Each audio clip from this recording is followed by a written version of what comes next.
Assalamualaikum warahmatullahi wabarakatuh. Perkenalkan, nama saya Panturo. Saya dari Fakultas IPA dan Kelautan Universitas Poso. Saya dari Prodi Kelautan.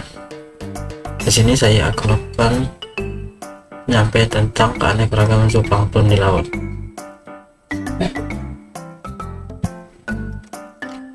Benar-benar. Pengertian zooplankton. Zooplankton adalah organisme mikroskopis atau makroskopis yang mengapung di permukaan atau lapisan kolam air laut. Mereka adalah bagian penting dalam rantai makanan laut. Pentingnya keanekaragaman zooplankton. Keanekaragaman ini sangat penting karena zooplankton merupakan sumber utama makanan bagi berbagai spesies ikan dan hewan laut lainnya. Klasifikasi ukuran, yaitu ada 3. Yang pertama, berdasarkan ukuran. Mikroplankton ukuran kurang dari 0,2 mm, misalnya Rotivera, Cephepoda. Makroplankton ukuran 0,2 sampai 2 mm, misalnya larva ikan. Megaplankton ukuran lebih dari 2 mm, misalnya medusa atau ubur-ubur. Yang kedua, berdasarkan habitat. Plankton laut menghuni perairan laut terbuka. Plankton pesisir menemukan habitat di daerah pesisir, biasanya lebih kaya dalam keanekaragaman. 3. Berdasarkan waktu hidup. Holoplankton menghabiskan seluruh siklus hidupnya sebagai plankton, contohnya Cephepoda.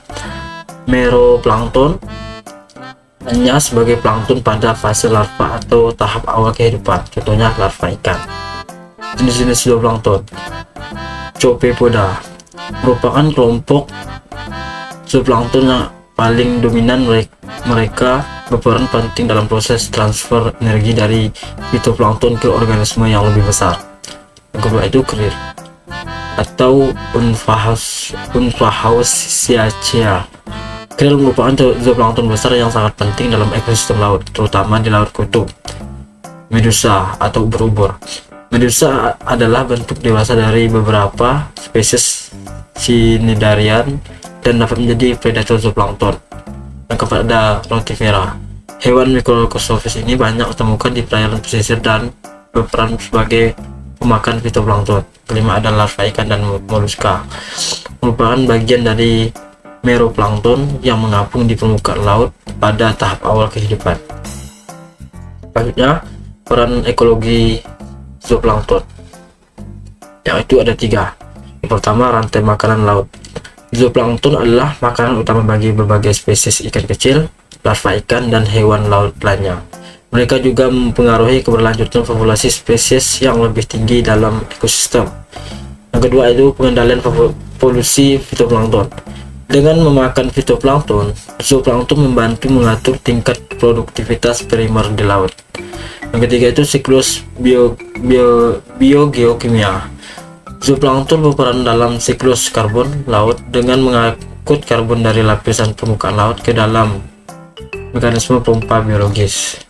Selanjutnya, faktor yang mempengaruhi keanekaragaman zooplankton yang ada 2, yaitu yang pertama itu kondisi lingkungan, terbagi dari suhu air, salinitas, kadar oksigen, ketersediaan makanan, arus laut. Arus laut dapat mempengaruhi distribusi dan migrasi zooplankton. Yang kedua itu ada kegiatan manusia, yaitu polusi laut dan perubahan iklim. Selanjutnya, keanekaragaman zooplankton di laut tropis. Laut tropis memiliki keanekaragaman zooplankton yang sangat tinggi, terutama di daerah terumbu karang dan perairan pesisir. Keanekaragaman ini dipengaruhi oleh faktor-faktor seperti suhu stabil, kedalaman perairan, dan adanya sistem perairan yang kaya akan nutrisi. Karena keanekaragaman zooplankton di laut kutub. Laut kutub memiliki keanekaragaman yang lebih rendah dibandingkan dengan laut tropis. Namun, zooplankton seperti krill berperan sangat penting sebagai sumber utama makan bagi spesies besar seperti paus dan anjing laut. Ancaman terhadap keanekaragaman zooplankton, yaitu ada 3. Yang pertama, perubahan iklim. Perubahan suhu laut dan pola arus dapat mempengaruhi distribusi dan kelimpahan zooplankton. Yang kedua itu polusi laut. Pencemaran seperti plastik dan bahan kimia dapat merusak ekosistem planktonik. Ketiga itu overfishing. Penangkapan ikan yang berlebihan dapat mengganggu rantai makanan yang melibatkan zooplankton.